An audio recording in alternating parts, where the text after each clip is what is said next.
I was once in a car that hit an ice patch and actually went into a 360-degree turn, and I actually experienced time slowing down, just as it does in the movies. It goes slow-mo.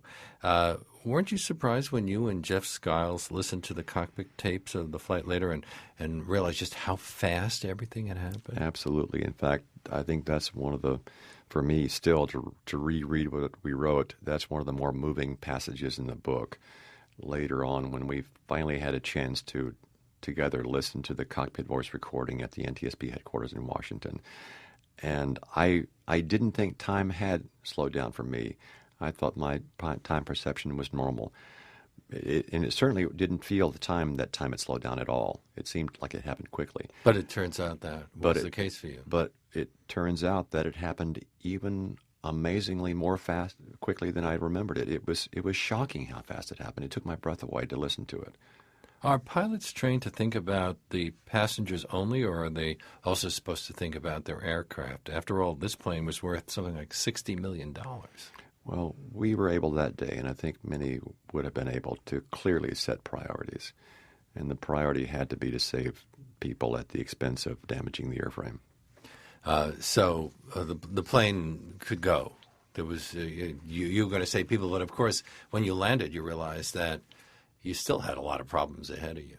Absolutely. When we landed in the river, we'd solved the biggest problem of the day, but we hadn't solved all the problems. If it were a ship, the captain would be saying, "Okay, get the women and the children off first." Well, I literally said that at one point. After we had all evacuated the airplane and I was in the left front raft and the first rescue vessel had approached our raft, I shouted a command to everyone in the raft that the injured and women and children should be rescued first. Were there injured people?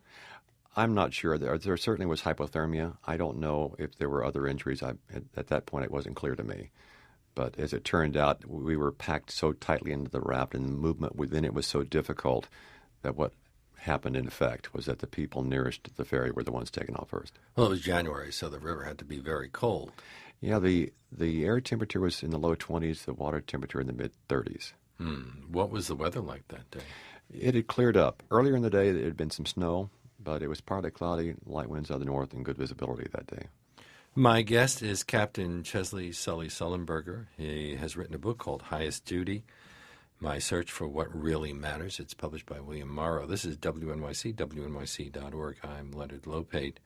How prepared were most of the passengers for the emergency evacuation? You know, when you're a passenger on a typical flight and the flight attendants go through all of that stuff, most people read the newspaper or do something else. You know, the NTSB in their investigation, and I knew this from my own personal experience because I had participated as an Airline Pilots Association accident investigator in previous accidents in the earlier decades. They interview all the passengers they can, and they find out a lot about survival factors. Which exit did you use? What announcements did you hear? Did you see the emergency exit lights come on? Did you read the briefing card? A variety of questions. And only 12 people out of 150 in the passenger cabin reported that they'd read the safety briefing card in the seat pocket in front of them. But fortunately, in spite of that, this was a group of well-seasoned, mostly business travelers who behaved very well, I think in large part because of the calm, professional demeanor exhibited by our flight attendant crew. And then they responded in kind, and everybody behaved very well. And the evacuation was orderly. Well, if you've flown enough times, even if you're not paying attention to that speech, you've heard it so many times, and you know to put that little mask on yourself first before you put it on your kid. Exactly. And you tried to count the surviving passengers while you were still in the river. Were you afraid you'd lost some? I wanted to make sure I had not. I was certain that everyone had left the airplane. What I was not sure of was that everyone was going to be accounted for and hadn't fallen into the river. I was in the left front raft, so I could see the people in the left wing, and in my raft, the people I could not see, of course, were separated from my side by the airplane, by the fuselage.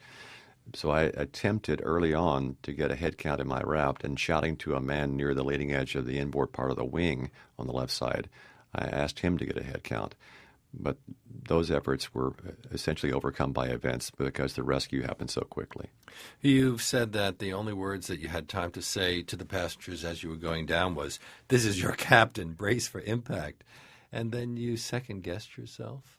What do you think you should have said? Well, I decided to make an announcement, and it was about a minute before we landed. And I spent several seconds, which is a lot of time given how time compressed our experience was. I spent several seconds choosing my words carefully. And I decided to say, "This is the captain, brace for impact." And I used the word brace because that's what we're trained to say. That's a signal to the flight attendants that triggers them shouting their commands, which in this case was brace, brace, heads down, stay down, which they repeated in unison throughout the rest of the landing. And I chose the word impact because I was not yet sure how successful I would be in trading forward speed, airspeed, for a reduced rate of descent and cushioning our landing in the river. So I wanted them to be bracing so they would not be likely to be injured on landing. I chose not to mention that we were landing in water because I didn't have time to give them a full explanation. And the situation I wanted to avoid was where passengers might be reaching under their seats for life vests, maybe even attempting to put them on, instead of bracing for landing, and they might have been injured during the touchdown.